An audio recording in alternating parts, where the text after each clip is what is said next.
Thank you so much, first of all, to the Observer Research Foundation for inviting me here and for organizing this wonderful in-person meeting, conference, so that we can all come together and talk to each other about what we intend to do with the Arabian Sea, ladies and gentlemen, which is on both sides of you. So look out of the window. It's a gorgeous view. I don't think you can get any more of a gorgeous view in many, many parts of the world, and it's just such an amazing sight. So let me welcome you all this afternoon to this to our session. It's called India, GCC, and the G20, New Opportunities and New Possibilities. And I hope all of you are fortified with a cup of tea and coffee, because you're going to hear some crackling ideas this afternoon on what India and the GCC can do with the G20, what expectations that our region has for this group of nations, for this group of 20 nations, of course, includes the European Union. We just heard from Mr. Harsh Shringla, our former Foreign Secretary, that India is ready to elevate the dialogue with the GCC nations to one of heads of government. So India and the heads of state and government of the GCC in this very this sort of high-profile dialogue, and I think the time for that has certainly come. So let me ask Sheikha Najla Muhammad Salim Al-Qasimi, I hope I have the pronunciation right, ma'am, Director, Global Affairs Department of the Dubai Public Policy Research Center, and one of the first 2 women ambassadors of the UAE. She's been ambassador to Sweden, Finland, Denmark, and Portugal. To kick off this discussion this afternoon, ma'am, the floor is yours. Thank you very much. Actually, let me start. And you'll have to speak up a little bit, because we really can't hear you at the back. Okay, I'll try my best. Well, let me address a point that Mr. Ambassador said that at the beginning, when he mentioned that in UAE, we still, the older generation, instead of saying, give me 10 dirhams, the older, for example, my grandmother will tell me, give me 10 rupees, and she means dirham. So, and also he mentioned that, the older generation used to watch Indian movie, and he made me feel old, because one of my favorite songs is Kabi Kabi. So, but that proves that the timeline is not that really old. We can still reverse that. That gap that we created, because, and I think it was valid that we created that gap, because we all, as developing countries, we were more involved in looking inward. What we will do with our nation, how do we step on with our nation in order to approach the world?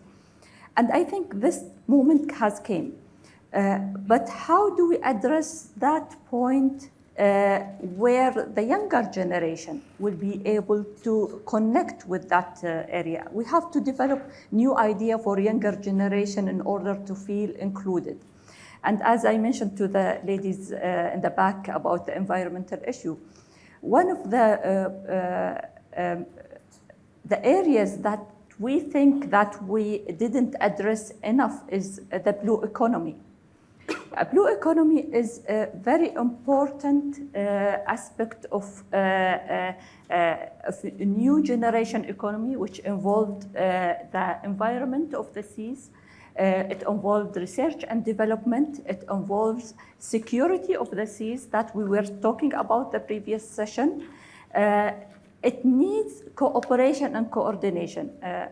As you mentioned earlier, you all know now that I worked in Sweden for nearly 6 years. And one of the areas that I always admired by that country is their sense of research and development. Research and development of these days, it doesn't come like Newton time. He's sitting under the tree and he saw the apple falling, and then he came up with an invention. Now it's more institutionalized. And I think here where the importance of institutionalizing research and development and inclusion of the whole region in the area of blue economy. And this is where I think it is important to start for this region to think about this new area of development. I mean, the people, some assume that we know about the space more than we know about the oceans and the seas. And these are areas that need a lot of cooperation. And it is important for all our countries, for food security, for transportation, for many other areas. Another area also, the space, which are United Arab Emirates is more involved in it. And I believe India has one of the highest rate of satellite development and the number of satellites that they are operating. So these are areas also of cooperation. And it's important for us to develop these sectors, which is new for the younger generation, but also beneficial and could be built on for the future. Maybe I can stop here and answer later on. Right. Now, one of the things that we have heard this morning is that South Asia and the Gulf, or the Indian subcontinent and the Gulf, needs to be brought much closer together. And I'm wondering if I can ask you, Dr. Mansoor Al-Marzouki, I hope I have your name pronounced right. Mr. Mansoor Al-Marzouki, the Director for the Center for Strategic Studies, Prince. Oh, he's not here. I'm so sorry. I'm so sorry. Mr. Belkacem Labas, I'm so sorry. The Senior Advisor and Chairman of the Advisory and Institutional Support Committee, the Arab Planning Institute in Kuwait. I'm wondering if I can ask you for your comments on what India and the region, what India and the Gulf can do for the G20. As you know, India takes over the presidency of the G20 on the 1st of December for a full year. And there's several events planned over the next year. UAE is been invited to attend these meetings.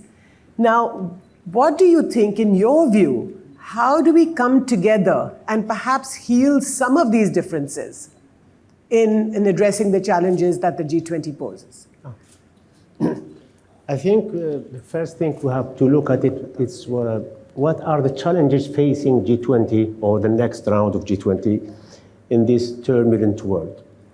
The world is facing a 3F crisis: food, fuel, and finance. So these are exacerbated by the war, Russia and Ukraine, and post-COVID. On the food issue, the G20 resembles all major food producers in the world. That is Russia, Argentina, Brazil, and India. So the question is, what is their willingness to keep exports flowing to the needy developing countries? Because the G20, unlike the G7 are the more homogeneous developed countries that are more, their policies are clear. The G20 is less. It's less clearer because it's a heterogeneous group and resembles conflicting parts, especially China and the US. So they need to be more overcoming on the issue of food. The second is the fuel. That's where GCC comes as they are not part of the G20. Only Saudi Arabia is part, but the world as well need to resolve the question of energy because of the shortage caused by the economic sanction on Russia. So G20, with the help of the GCC, could play a major role in keeping the world as well energy overflowing. The third issue is the finance. most of the think tanks and IMF, World Bank are predicting a new wave of global debt problems, and probably a lot of countries are to default because of the overspending that was caused by the debt, the pandemic, and as well because of the policies now raising interest rate that is causing dollar to appreciate, and that some of it will flow to these development countries and prone countries. So these are the three main issues that are facing the G20, that they should strive to find a solution to it, or at least minimize and lessen it. Regarding India and the GCC, that's more a sideline of the G20. We have, I think, two layers. There is the traditional issues of trade and labor that need to be, as was stressed by all speakers in the previous sessions, we need to move forward and to make it more institutionalized and more formal by developing the free trade area and finalize it. That will help more trade and more flow. And probably as well thinking about the new issues that are coming, because I believe this old trading will not survive the new challenges coming. Like what? Like what kind of? I'm coming. Because of the climate change, oil and gas, oil mainly, gas in the second line, will come under pressure more and more, and countries will move to sustainable type of world. So countries like GCC countries will have to make shift in their development paradigm. So because I believe probably in 20, 30 years, demand for oil will lessen as new energies comes on stream. And also India, because it's a developed country and with a high growth rate, present a new opportunities for GCC country, but in the new segments on the sustainable. Because as well, India growth has to shift to more sustainable activities to realize some of the SDGs goals, that is in building a new infrastructure in energy, for example. That represents as well a new opportunities for GCC to invest in India in sustainable investment. For me, that's the main challenges that will drive this relationship between GCC and India.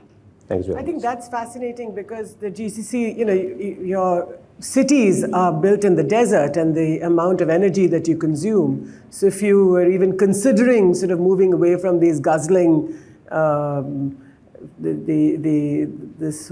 energy that you're talking about and moving to more sustainable and alternative forms, then that could be one potential way forward. But may I ask Mr. Harsh Shringla, if you could tell us, how do you think, Mr. Shringla, in your view, how does India and the GCC, going forward, how do we look at the G20? I mean, should we look at the G20 or should we look at each other first? So how do you connect both of these? Well, I think it's important to note that for the first time we will have 3 countries of the GCC represented under our presidency of the G20. In other words, we will have Saudi Arabia, who's already a member, but we've also invited UAE and Oman to become part of our G20 presidency proceedings. which means that all of these three countries will participate in all of the 200 meetings that we will host under our presidency of the G20, leading up to the summit. And so you will have unprecedented voice of the Gulf countries in the G20 for the first time. There's a lot that we can do together with the GCC countries. Needless to say, our own relationship with these countries is very important in the partnership that we would seek with them in the G20. First and foremost, as Dr. Labas pointed out, the G20 is a heterogeneous grouping, but that also has the elements of, let's say, different ideologies prevalent. You have countries from the G7 to Russia and China, but you also have major developing and emerging economies that are present in the G20. And I think in today's context, it is important for us to stand up to be able to bridge that divide, to be able to meet some of the global challenges with solutions that are based, as I said earlier, on our own experiences and our own achievements. And here I think the GCC and India can play a very, very contributing role to bring countries together. I mean, look, there is a larger imperative out there. Today, as Dr. Labas pointed out, there is the issue of possible recession, global recession that we're looking at. There is the issue of indebtedness of states. There is the issue of food and energy security, inflation crisis. There is also the slowing down of the SDGs, which is a matter of concern. Climate change has been clearly taken a backseat in all of this that's happening. So how do you ensure that the momentum is achieved? Also, please remember that India has been the voice of the developing world in the G20. We will continue to be. For the first time, we have 4 developing countries that will lead the G20 from Indonesia, India, Brazil, and South Africa. So there's a unique opportunity to bring in some sort of balance into the G20 and provide a sort of global leadership that the G20 can continue to undertake in dealing with some of the problems that we have today. Now, where can India and the GCC cooperate? One, of course, is to look at how we can deal with these crises that we have in the financial sector. Indebtedness of states, I think, a debt trap, as we put it, is something that we have experienced in our own region, but it's there with developing countries all over the world. Are the Bretton Woods institutions, today equipped to deal with this? Does the world have the mechanisms that need to and should be able to deal with these issues? I think this is something that we can handle together. Can we create a crisis fund of sorts? Can we look at how we can stimulate the economy? I mean, the debt service suspension initiative was an important one. Can we take that forward? Of course, Dr. Labas mentioned climate change as well. I think energy transitions are very critical.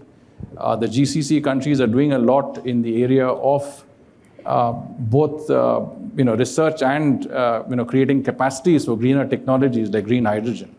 And we have a lot of convergence in this area, and I think we need to work closely with our GCC partners in the G20 platform to try and take this forward. I mean, keep in mind the G20 is not an implementation sphere. It is a normative policy level grouping. And this is where we need to work closely together in providing those policy inputs and the leadership that the world today needs so badly. Right. Thank you for that, Mr. Shringla. I'd now like to ask Dr. Shivali Lavale, who is the director for the Symbiosis School of International Studies here in Pune in India. Ma'am, the floor is yours. Thank you. I think the commonalities between the GCC and India is that you have a very, very large youth population. So under 25 years old for the GCC, and I think it is the UAE, which has a population of people who are less than 25 years old, and India, 28 years old. That's the average age. And I think that is where the synergy is, because now we need to start looking at the human security paradigm, and particularly what all of this means for these youth populations. Coming back to growth, growth should no longer be considered as a measure for development. There has to be a sort of shift from the quantitative, typically a GDP-driven sort of model, to a more qualitative one, where we're looking at a holistic sort of sustainable development. And therein, I think we need to focus on inclusive development and development that doesn't leave anyone behind. I think that becomes extremely crucial when we're looking at the future generations. The second point that I would like to make is the one on foreign aid and ODA. There are different types of combinations, permutations, particularly the South-South cooperation frameworks, as well as the North-South-South cooperation. I think we've already heard the previous speakers speak a lot about minilaterals. There is the India, UAE, France. There is also India, Australia, and France. So there are these minilaterals that are also coming into the picture. And I think this is something that we should consider, given that the problems are plenty. I would just like to bring into the discussion the interval between crises today has shortened. So you have crises hitting us very ever so often. And then, of course, there is the challenge of climate change. So this is where I think minilaterals could sort of fill the space for capacity building, technology sharing, and more emphasis on indigenous development. Last but not least, the economic model needs to take into account the ecological and environmental aspects. The world is moving today towards absolute scarcity. Earlier, we were talking about relative scarcity. Today, we are moving towards absolute scarcity. In fact, that is becoming a reality. Last but not least, the SDGs do give us a framework, targets, indicators, and these need to be worked upon. As Ambassador Shringla pointed out, there is a slowdown of the SDG implementation. But that said, the SDGs can be very neatly divided into 4 groups. That's biosphere, society, economy, and of course partnerships. And partnerships become extremely crucial here.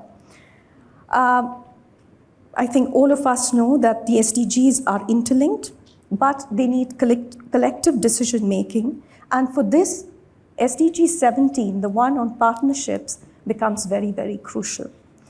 My last point is that development cooperation needs to be built into all SDGs with operational guidelines at all levels. And when I talk about all levels, I'm talking about national, local, regional, sub-regional, and of course global. And this is where I believe synergies between the GCC and India could be found and worked on. Thank you. Thank you. I'd like to now ask Mihir Sharma, who is the Director for the Center of Economy and Growth Program at the Observer Research Foundation. And Mihir, if you could talk to us a little bit about, we've heard over the last couple of sessions about these tensions, not just between India and the GCC, and some members have commented on some of these rifts, but perhaps the differences within the GCC. And if you could connect that with the opportunities that the G20 and India, as its president, will provide over the next year. I think the purpose of the G20 is, as a grouping, is to overcome temporary and transitory geopolitical tensions. And to that extent, I think the GCC itself as a grouping has proved itself over the past 10 or 12 years as proving its ability to extend cooperation even in the face of differences. And the G20 has to learn something. And over the course of the next months and years, we have to recognize that if there is one game in town for coordination, for global coordination, it is unfortunately just the G20. There is nothing else. It's the only thing we have. Right. It's the only effective tool we have. It's not an implementation tool, as Ambassador Shringla pointed out, but it is the only tool, only location where countries from across various divides, whether ideological, practical, geopolitical, can sit and talk to each other and find at least a policy approach to their common problems. And I think that has to be at the top of our mind here. This is why it's still important. This is why we're talking about it. It's not just any other talk shop. It is the only game in town. Right? And to turn to your specific point, I think a specific question, I think you're absolutely right. There are opportunities, there are also challenges. So let me just quickly, give you sort of the very high level view of let's say, 2 challenges, 2 opportunities, right?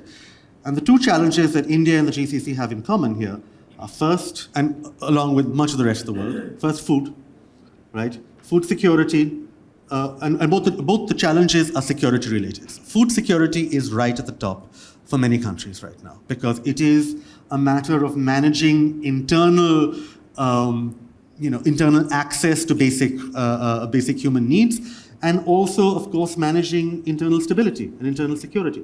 Food security is vital for that. And we have to recognize that unless the G20 acts and discusses on how to overcome the geopolitical barriers and the geoeconomic barriers to food security, it will have failed its task over the next year and a half. So that has to be right at the top. The second issue is energy security. And for many parts of even the rich world, this is going to be a problematic few months, right?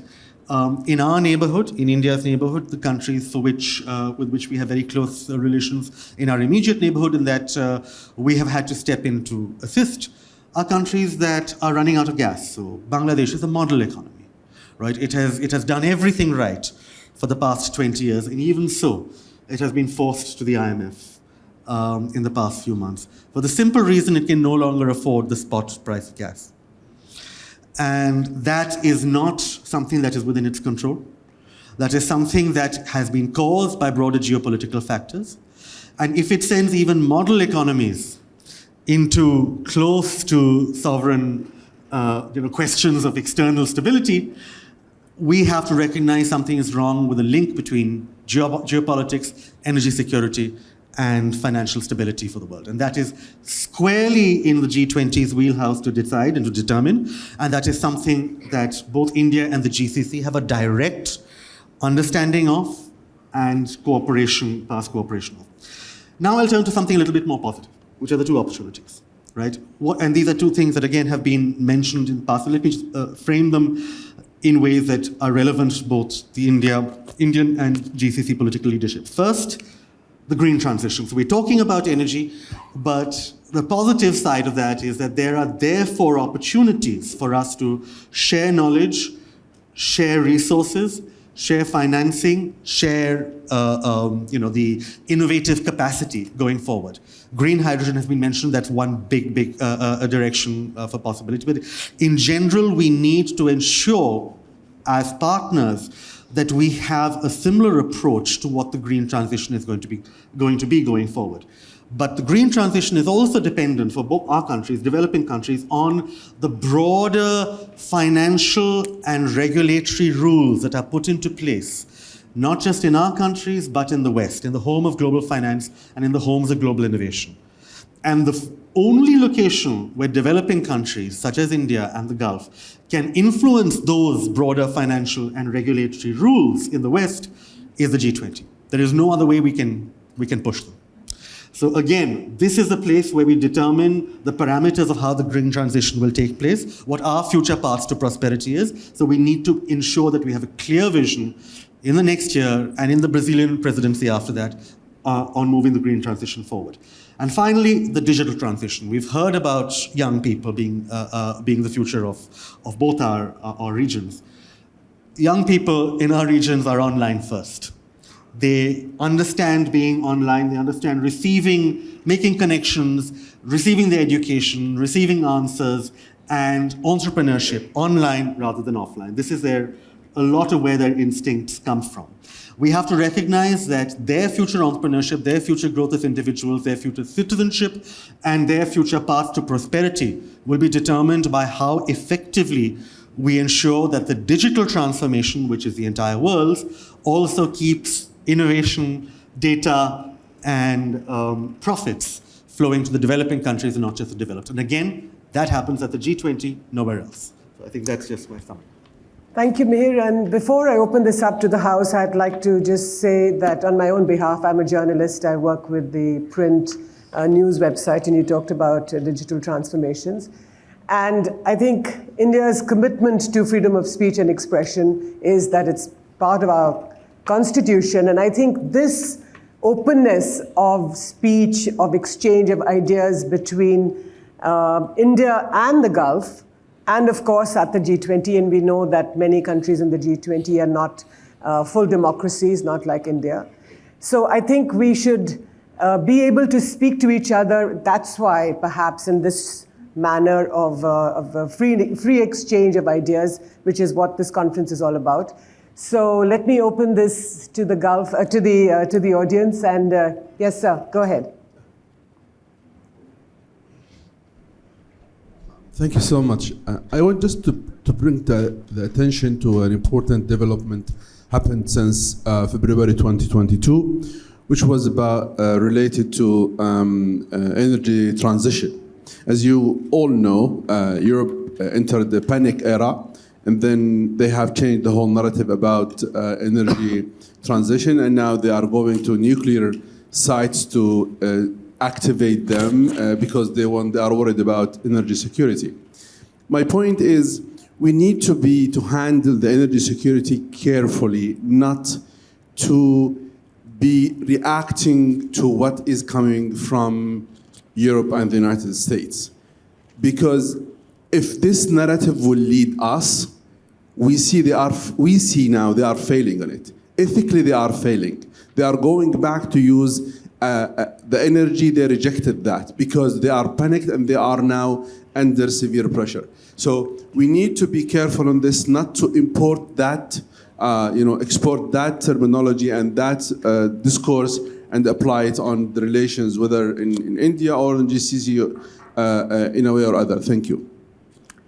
Shekhar, would you like to take this?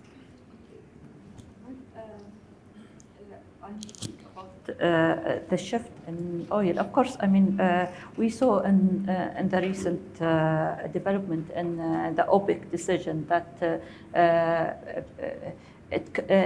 there are commitments and legal implication for any decision that has to be taken. And I think the Saudis made it clear that it is their decision is based on their prior commitment to the Russian, that these are the decided quotas for all partners. And I think this is a trend that will continue. I mean, because it's difficult to address issues of international level and then change the position in the last minute. It's not that the Saudi Arabia, I think they wanted to counter the American, but it is an international commitment. When it comes to the issue of the shift between oil to green technology, yes, of course there will be this shift. But are we going to be free of fossil oil, fossil energy? I don't believe that. Not in the near future. We still use coal.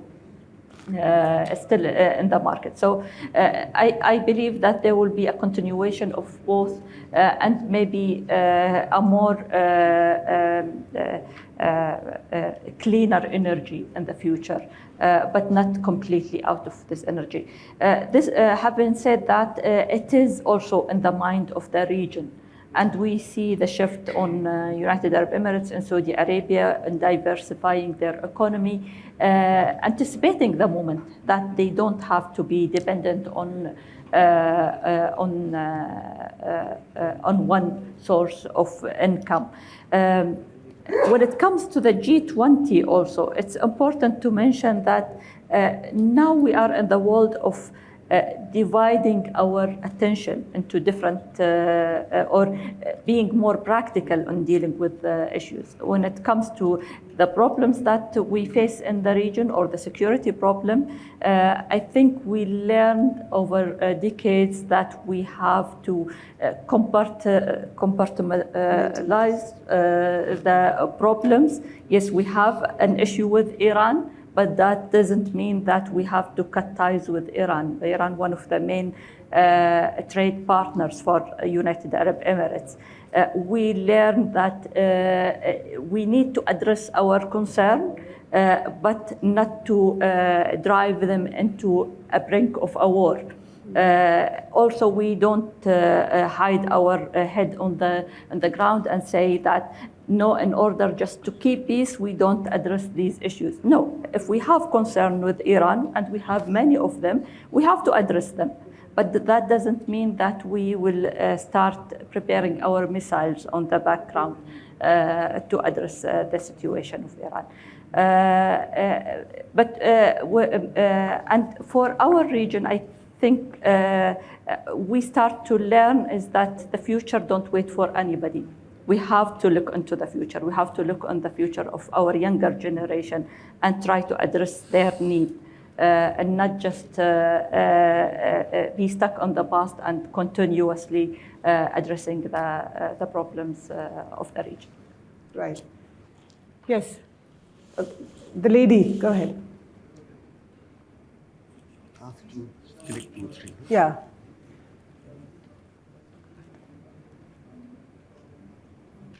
Just given that this is a... Do you want to just say who you are? Yes, I represent the International Ship Owners Association. Okay. My name is Rupali. Given that this is a sea dialogue, I would just like to point out to a commercial opportunity between the GCC and India. What we basically need is a container company. Okay. Even Biden has had to, reform the ocean law there, because the kind of freight rates that we are paying post-COVID, they have increased by 600, 700%. All our exports are not competitive. As a net importer or exporter, which however you are placed as a country, we are paying this kind of freight. And given the kind of speciality that Gulf countries have, they run very, very efficient and good container companies. There is a room for joint container company that would really help. Right. And, we won't be looking at each other as markets, but actually as partners after that. That's a great idea. Yes. Thank you. India's We're just running out of time. annual freight bill is $52 billion. Okay. We are Thank you so much. Yes. Thank you. Go ahead. Yeah. Hi, my name is Chintan. I'm a journalist. When we speak of cooperation between India and the GCC, can we also look at the challenges that we have in terms of common ground? Can we frame progress not only in economic terms, but also social terms? What about women's rights and LGBTQ rights, for example? Because, we've been talking about young people. We have a session for that later in the afternoon. So this Okay. one is really around the G20 issues. Okay. So perhaps when you come to that, you can ask your questions. Okay. Any other questions? On this note, I'd like to thank... Yes, sir. Thank you. My name is Arun Agarwal. This is a question to Mr. Shringla. At the G20 level, would you be deliberating somewhere how to stop weaponizing the issues? We've seen weaponization of energy before. We're also seeing weaponization of technology and so forth. So would there be any deliberation around this? I mean, if you permit... Yes, sir. Just 1 minute, because we really have to... Go ahead. You have a minute. Yeah. No, first, let me just quickly say something on the previous question about being pressurized into climate change actions. From our perspective, let me say that we are committed towards climate transitions, not because anyone is asking us to, but not because there's any pressure, because we feel we owe it to our children and their children to have cleaner air and cleaner water. This is why we are looking at non-fossil fuel transition, cleaner, greener air, and which is why we have committed, not only domestically, but also internationally through the International Solar Alliance, the CDRI, and other initiatives to build capacity globally. Now, for Mr. Agarwal's question, of course, ORF has been very much engaged on the issue of the weaponization of all things. And it's a long, there's a long answer to a short question. But the fact of the matter is that today, when we talk about resilient, sustainable supply chains, we are trying to address exactly that issue. We're trying to address the issue of weaponizing, supply. We are trying to address the issue of weaponizing scarce commodities, technologies, minerals, and so on and so forth. And I think these are important issues, but perhaps the G20 is not the forum for that, because it's a very broad forum. It encompasses, as I said, everything from the G7 to Russia and China. And you need consensus on all of these issues. But there are other forums that deal with it, and we are part of other groups that are very seriously engaged on this issue. Right, on this note, I'm going to close this session and thank you all so much. I'd like to thank my panelists, Mr. Harsh Shringla, Mr. Labas, Shekhar Najla, Shivali Lavale, and the inimitable Mihir Sharma. Thank you all so much.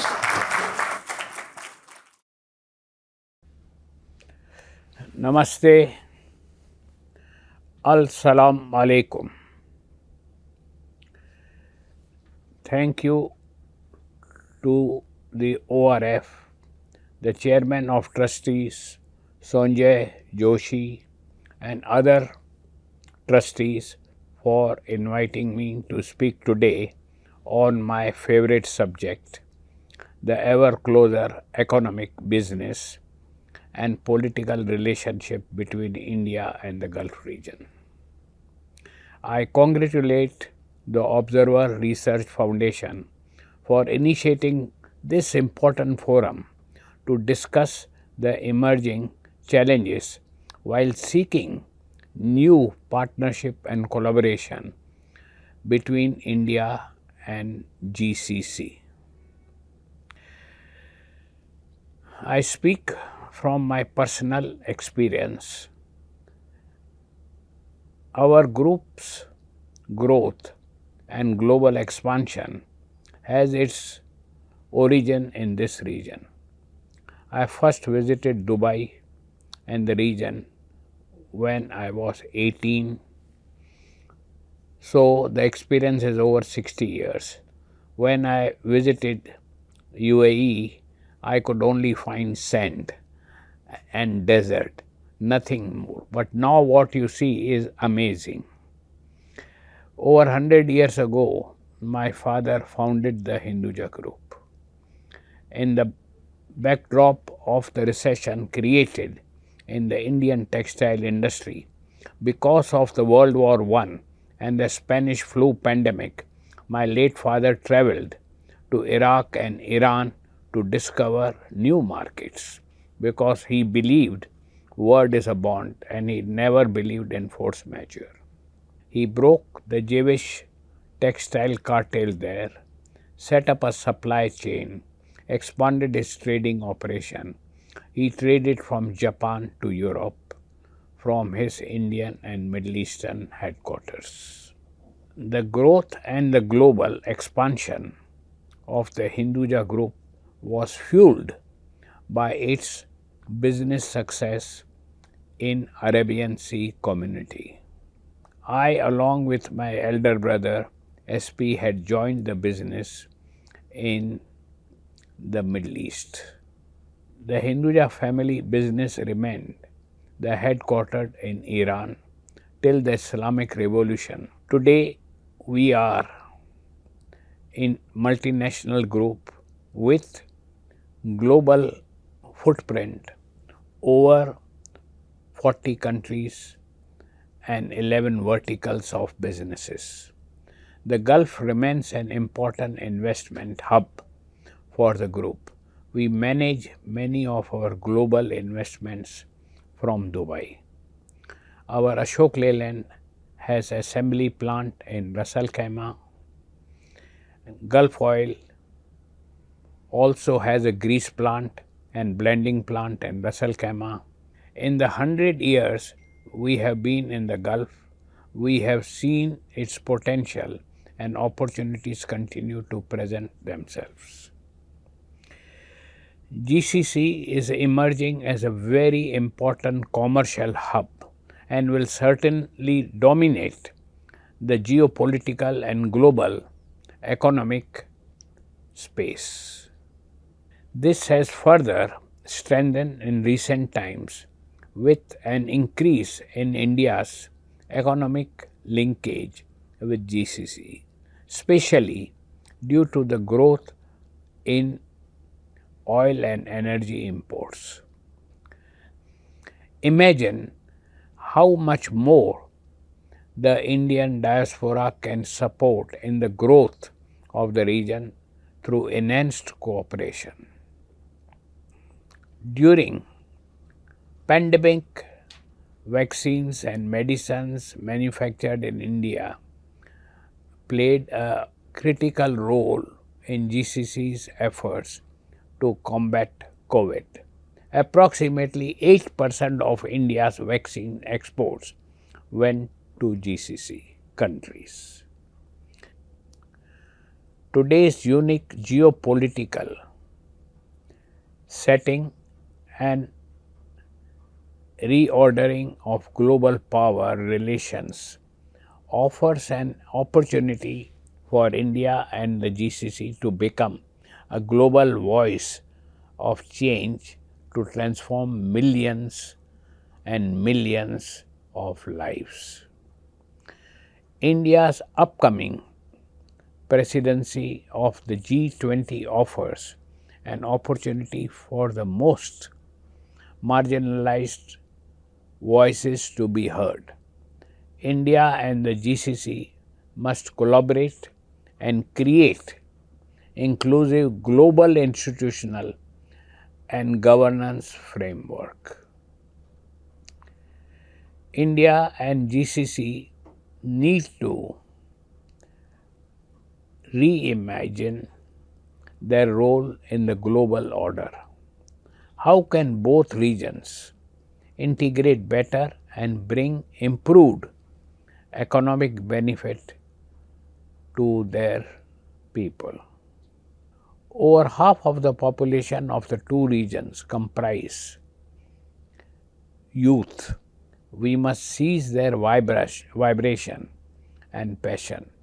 They are the drivers of the change to create a new, more prosperous future.